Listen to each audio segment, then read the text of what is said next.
Well, let's take a look at the early opposition that the Weimar government faced. This comes in the forms of revolutions or attempted revolutions and putches, as in taking power by force. The opposition comes from the far left and the far right.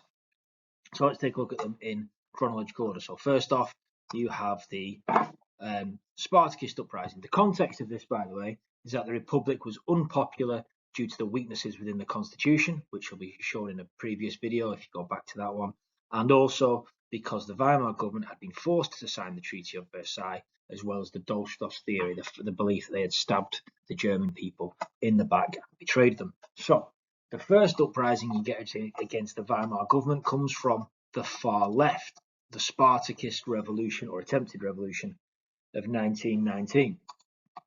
This is a communist revolution inspired by the communist revolution which had taken place in Russia just 2 years earlier. This uprising was led by Rosa Luxemburg, who was nicknamed Red Rosa, and Karl Liebknecht.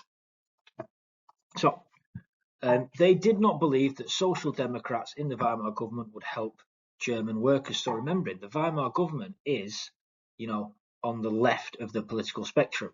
What we see now is the far left saying you won't be able to help the workers enough, even though the Weimar government should be helping workers. This is coming from an attack from the far left saying you won't help them enough. So the uprising was on the 5th of January 1919 in Berlin. They attempted to organise a strike because obviously it's a communist attempted revolution.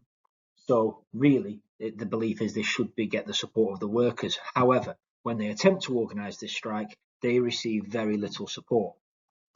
Eber, with the help of 4,000 Freikorps, who are a paramilitary group who hated communists, managed to crush the Spartakists. During this, on the 5th of January, Luxemburg, the two leaders of the revolution, attempted revolution, Rosa Luxemburg and Karl Liebknecht, were shot and killed whilst in police custody, whilst being transported by the police. What does this attempted revolution tell us about the Weimar Republic? Well, it highlights the instability of the government. They are a left-wing government, so they are to the left of the political spectrum. However, they had been attacked by an even more left-wing group. So whilst the government is supposed to be helping the workers, these are people even further to the left saying you won't be able to do enough to help the workers. The new republic, therefore, was now dependent on the support of the army. So what do they promise to do? They managed to keep control by promising not to change any of the army leadership. However, 1 year later, you get to the Kapp Putsch, led by this man in the background here, Wolfgang Kapp. Putsch, as in try to take power by force. Well, why does he rise up? Why does he attempt a putsch? Well, the Freikorps were led by Wolfgang Kapp, an extreme nationalist who, and as we've just discussed in the last video, nationalists basically are never going to like anything the Weimar government does. So, they resent the Treaty of Versailles and wholeheartedly believed in the Dolchstoss theory, the stab in the back myth. The terms of the Treaty of Versailles, so Germany surrenders 1918, the Treaty of Versailles signed 1919, and the terms of the Treaty of Versailles come into effect on January 1st, New Year's Day, 1920.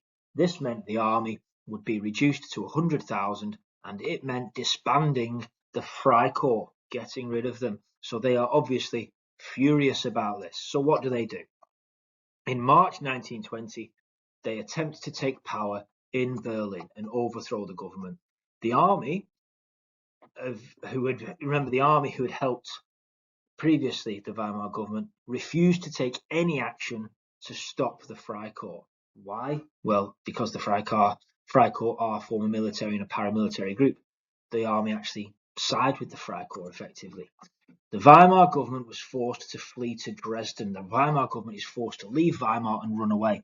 But what they did before they ran away to Dresden was to, when I say run away, they fled for safety. They're not just abandoning power.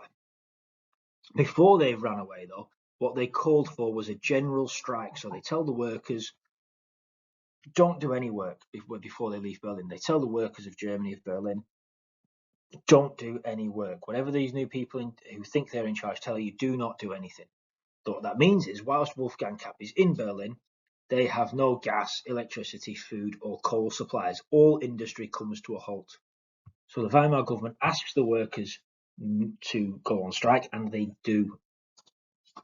So what Kapp finds is that the chaos caused by the strike meant he could not rule the country, so he abandoned his plan and runs away to Sweden. What does this tell us about the Weimar Republic? It does show that the Weimar Republic had support from the workers who value democracy. Because, as I've mentioned earlier, they asked the workers to go on strike to stop this revolution being successful, and they do.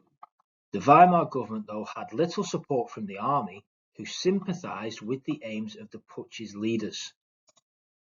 It shows the difficulty and the importance of military support. So whilst the Weimar government is reliant on the army for support, on this case, when there's somebody who the army sympathises with has tried to take power, the Weimar government couldn't rely on.